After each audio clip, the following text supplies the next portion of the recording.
कि लोगों ने why humans developed a concept of after life, ठीक है। तो उसमें 5 आंसर्स थे। एक तो पहला था it help create a better society. I think कि एक आम आदमी ये सोच सकता है कि ये जवाब हो सकता है, बट ये इतना राइट आंसर नहीं है, ठीक है। दूसरा, it help with trauma of death. Exactly ये एक रीजन है जो कि आर्कियोलॉजिकली, एंथ्रोपोलॉजिकली और एवोल्यूशनरी साइकोलॉजी से हमें समझ आती है। और it gave them a delusion of eternity, ये भी एक बात है। बट आई थिंक ये 2 आंसर जो है ना वो बीच में से ज्यादा थे। मैं इसको शायद मल्टीपल चॉइस भी रख देता तो ज्यादा बेहतर होता, ठीक है। और God told them about after life, ये तो जारी बात है कि एक झूठ है, मगर जारी बात है कि हमें पता लगा कि 7% लोग इसमें यकीन रखते थे और 5% लोगों को ने कहा उनको नहीं पता था। तो ये चीज है कि ट्रॉमा ऑफ डेथ जो है वो कैसे करता है नॉन कन्फर्मिस्ट। आप इस पे थोड़ा सा बताएं और फिर सब्सटेंशियल सर से भी थोड़ा पूछते हैं। मैं जरा बात कर दूं इसमें पोल के जो आपने ऑप्शंस दिए हुए हैं, I would count it to be almost कितना बना 78% it helped with the trauma of death. 78% is saying that because delusion of eternity में बहस करना कि हाँ हमने हमेशा रहना है, ये दरअसल डेथ से एस्केप की चूंकि रास्ता देता है, तो उसी की मैं खाने में इसको रखूंगा। लेकिन ये अच्छा किया कि आपने 2 ऑप्शंस रखे क्योंकि लोगों को उसकी वजह से भी क्लैरिटी आएगी। लेकिन टेक्निकली ये दोनों ऑप्शन ट्रॉमा ऑफ डेथ के ही जुमरे में आते हैं। तो ओवरवेलमिंग 75% से ऊपर 78% ने ये कहा है। एग्जैक्टली। नॉन कन्फर्मिस्ट आप इस बारे में कुछ कहना चाहेंगे? तो हाजी भाई ब्रीफली मैं ये ऐड कर दूं कि हम लोग ये डिस्कस करते हैं ना, जब जिंदगी से हम इतनी मोहब्बत करते हैं, एवोल्यूशन ने हमें ये ड्राइव डाली है कि हम लाइफ को वैल्यू करें, and because of that we can not come to terms with the idea of death. तो रिलीजन ने हमेशा हमें ये चीज सेल आउट इसलिए की है कि आप इस जिंदगी के बाद भी आगे कुछ है, एंड दैट इज व्हाई हम I would say biologically we are attuned to believing that easily because we want to survive. Even after that, it is easy for us to come with that to terms with that concept कि after life है, क्योंकि हम लोगों हमेशा से चाहते हैं कि exist करते रहें, survive करते रहें। मेरा तो ये हाजी भाई आपका क्या टेक है इस पे? एग्जैक्टली आई मीन क्या नाम है इसका, हमें बताया जाता है लाइफ की कि हम मरना नहीं चाहते हैं किसी सूरत में भी। हम अपनी लाइफ से इतना प्यार करते हैं कि हम मरना नहीं चाहते हैं। अब हमें ये पता लग गया कि हम मर जाते हैं, अब इससे तो कोई भाग नहीं सकता है, तो फिर हम मरने के बाद भी जिंदा रहना चाहते हैं। So that is what it is. Exactly. और यही चीज है बेसिकली। जी सर, इसमें ट्राइबल हायरार्कीज के अंदर अगर आप सोचें, दूसरी भी एक प्रैक्टिकल साइड भी आती है इसमें, जो समझें कि जो so called continuation of policies हैं उनको एनफोर्स करने के लिए ये कहना कि जो हमारा सरदार था वो अभी जिंदा है, वो अभी हमें देख रहा है, ठीक है। वरना तो आप समझें कि हर जब भी कोई डीथ्रोन हो और मरने के बाद, तो वो पॉलिसीज की कंटिन्यूएशन एक मेजर प्रॉब्लम बन सकती है, ठीक है। तो ये भी असिस्ट कर सकता है एक तो खौफ है, लेकिन एक on a practical side historically one can imagine very well कि इसका भी रोल होगा, मगर आई वुड से एक माइनर रोल होगा। प्राइमरीली जिस तरह नॉन कन्फॉर्मिस्ट कह रहे थे कि ये डेथ से शदीद खौफ और दूर रहना, क्योंकि जाहिरी बात है कि जिसने डेथ को अवॉइड करना जिसने इवॉल्व किया है वही उन लाइकली है जिसने आगे अपनी जीन्स आगे की होंगी। जो डेथ के साथ इन्फैचुएटेड है वो तो एग्जिस्ट ही नहीं करेगा ना। तो बेसिकली डेथ से दूर भागना और जिंदगी के करीब भागना ये एवोल्यूशन का ही शाखसाना है at the end of the day. इस वजह से प्राइमरीली मौत से खौफ एक बड़ा रीजन है इसका। और एक बात आपको मैं बता दूं यहाँ पे कि दुनिया की जो सबसे पहली कहानी जो लिखी गई, जो कुछ आप नावल कह सकते हैं या दास्तान कह सकते हैं, वो है एपिक ऑफ गिलगामेश। और एपिक ऑफ गिलगामेश का थीम ही ये था कि उसका दोस्त इंकडू जब मर जाता है तो उसकी वजह से गिलगामेश के दिल में बहुत ज्यादा मौत का खौफ आ जाता है, और गिलगामेश फिर उतान पश्चिम से मिलने जाता है और वो जाता है अंडरवर्ल्ड में और जाके मिल के आता है। और जब वो वापस पहुंचता है तो उसे ये सब पता लगता है कि भाई तू मौत का कोई इलाज तेरे पास नहीं है। और आखिर पे वो अपनी इस फेट के साथ कि उसने एक दिन मर जाना है, he makes peace with it, वो इस बात पे तसल्ली उसको हो जाती है कि ठीक है यार मैंने भी मर जाना है, कोई बात नहीं, हर कोई मरता ही है, ठीक है। तो जो सबसे पुरानी दुनिया की आज तक कहानी है वो हम ये जानते हैं कि जब मजहब पैदा हो रहे थे उस वक्त की कहानी वो है ही सारी मौत है असल में। मौत के गिर्द घूमती है, मजहब घूमता ही मौत के गिर्द है। इसके बाद जो सबसे एक जो मैंने और पूछा था वो ये था कि अगर आपके सेंसेस मिसफायर करें, ठीक है, आपके सेंसेस मिसफायर करेंगे, यानी आप एक जंगल में जा रहे हैं और आपको गलत फहमी लगे, तो आप क्या चाहेंगे कि आपको इन दोनों में से कौन सी गलत फहमी लगे? कि आपको ये लगे कि एक जो एक रीछ आ रहा है वो एक पत्थर है बहुत बड़ा, या एक पत्थर जो है वो आपको एक रीछ लगे।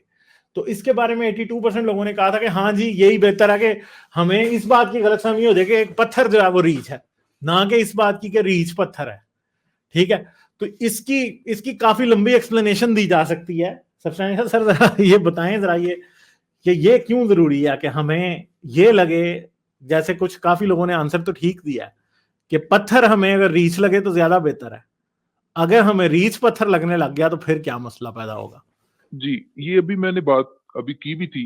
देखें, कोई भी डिटेक्शन सिस्टम, हमारा कॉग्निटिव सिस्टम एक डिटेक्शन सिस्टम है। कोई भी डिटेक्शन सिस्टम है वो आमतौर पे 2 किस्म के एरर्स कर सकता है। इनको कहा जाता है टाइप 1 और टाइप 2 एरर्स। दरअसल ये जो एग्जांपल है ये टाइप 1 और टाइप 2 एरर्स की एग्जांपल है। इनमें से एक एरर है फॉल्स पॉजिटिव और एक एरर है फॉल्स नेगेटिव।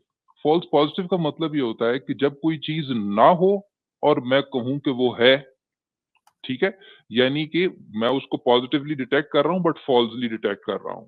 आसान अल्फाज में डिजीजेस के कॉन्टेक्स्ट में अगर फर्ज करें कि किसी को डायग्नोज किया जाता है कि उसको ट्यूमर है, मगर अगर असल में ना हो और डायग्नोज किया जाए कि वो ट्यूमर है, तो ये फॉल्स पॉजिटिव है।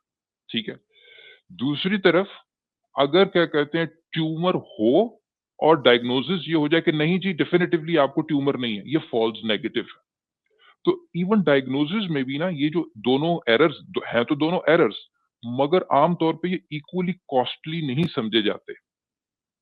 यानी आमतौर पे जो फॉल्स नेगेटिव है कि जब आपको बीमारी हो और आपको डेफिनेटिवली नेगेटिव डायग्नोसिस आ जाए कि भाई नहीं है, ये ज्यादा खतरनाक होता है एज कंपेयर टू वो वाला एरर कि आपको ना हो और आपको कह दिया जाए कि आपको है। हाँ, उसकी एडिशनल कॉस्ट है, लेटर कॉस्ट है कि आपको ज्यादा इन्वेस्टिगेशन करानी पड़ेगी और टेस्ट कराने पड़ेंगे, हो सकता है दवाइयां लेनी पड़े जो आपको जरूरी नहीं थी, उनके साइड इफेक्ट्स हो, सारे हैं, वो माना कि उधर भी कॉस्ट है।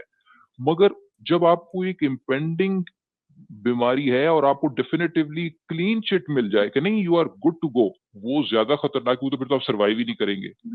इसी तरह से ये मामला है कि अगर आपके ये भालू आ रहा है जिसने आपको अटैक करना है, एक रीच है, उसको आपने बोल्डर समझ लिया, पत्थर समझ लिया, फिर तो आप गए काम से, ठीक है।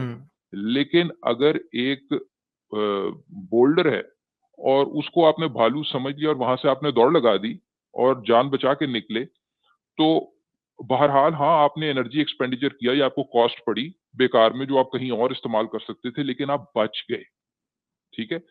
इसी तरह से मैं अक्सर एक मिसाल देता हूं कि ऑल्दो कि आपके पास इस वक्त वेदर फोरकास्ट इतनी अच्छी है कि अगले एटलीस्ट 2-3 घंटे के 4 घंटे की तो बारिश की आपको अपनी नेबरहुड में प्रोबेबिलिटी का पता ही होता है, ठीक है, और वो वक्त के साथ बहुत बेहतर हुई है। लेकिन आप हर वक्त वेदर भी नहीं चेक करते, तो ये बड़ा एक इतना कोई कॉस्टली फॉल्स पॉजिटिव नहीं होगा कि मैं अपने बैग में हर वक्त एक छतरी लेकर रखूं, ठीक है। ये भी एक फॉल्स पॉजिटिव ही है कि हर वक्त रखूं, हाँ अगर बारिश होगी तो मैं निकाल लूंगा, बारिश नहीं भी है फिर भी I am carrying that additional weight in my backpack, ठीक है। तो ये भी एक किस्म का फॉल्स पॉजिटिव है। तो आमतौर पे एवोल्यूशन में आप बार बार देखते हैं कि फॉल्स पॉजिटिव के जो एरर हैं उनकी तरफ एवोल्यूशन ज्यादा आपको लेके जाती है, क्योंकि ये फिर भी एक इन द लॉन्गर रन आपको बचाने के काम आती है as compare to false negative. ये मामला है। और एवोल्यूशन ने काम किया हुआ है कि आप किसी जंगल में जा रहे हैं तो आपको लगेगा कि पत्थर जो है वो क्या है, वो रीछ है, लकड़ी क्या है वो, या लकड़ी क्या है वो सांप है, आपको ये बार बार लगेगा, ठीक है।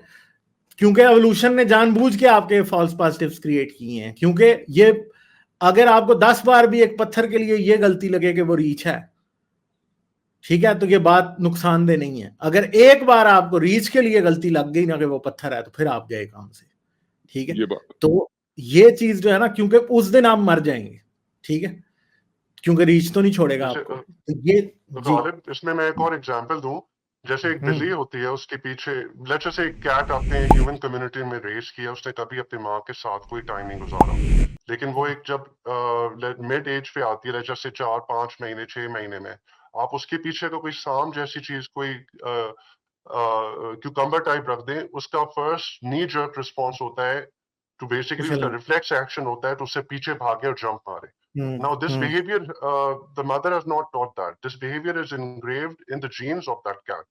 ये behavior ही है जिसकी वजह से ये cat और उसकी जो पूरी lineage survive करती हुई आज तक जिंदा है।